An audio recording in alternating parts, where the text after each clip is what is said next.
انفجار جديد يهز مدينة اسطنبول. هز انفجار منطقة سلطان بيلي التابعة لمدينة اسطنبول التركية، مما أدى إلى سقوط عدد من الجرحى، وذلك خلال عبوة متفجرة وضعت في حاوية للقمامة. ويذكر أن مدينة اسطنبول قد تعرضت لتفجيرين قبل عدة أسابيع.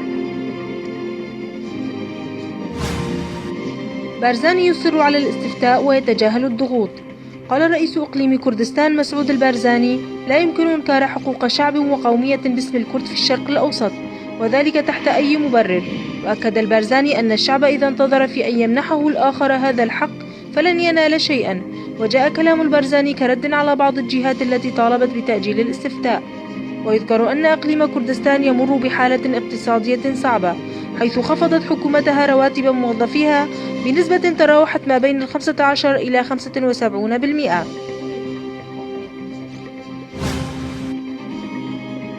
المرصد السوري: غارة يعتقد أنها روسية تحصد أرواح العشرات.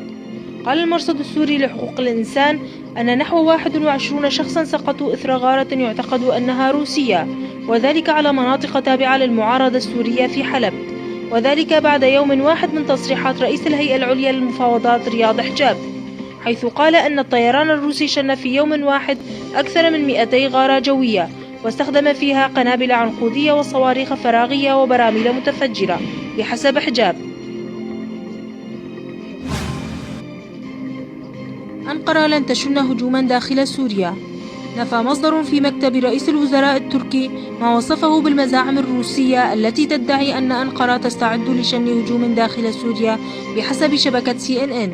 وأضاف المصدر أن روسيا تحاول إخفاء جرائمها في سوريا، محاولين صرف الأنظار عن هجومهم على المدنيين، وهي دولة غازية لسوريا، ولتركيا كل الحق في حماية حدودها.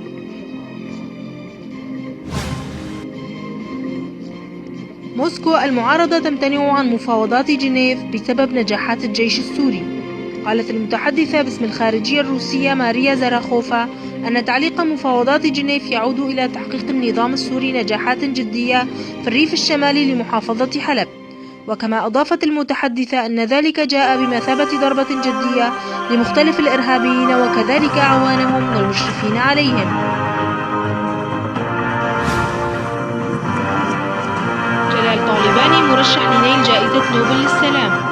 قال القاضي عبد الستار بيرقدار المتحدث الرسمي باسم السلطة القضائية في العراق أن رئيس السلطة القضائية مدحت المحمود وجه كتابا إلى الأمانة العامة لمجلس الوزراء يرشح فيه جلال طالباني رئيس الجمهورية السابق لنيل جائزة نوبل للسلام.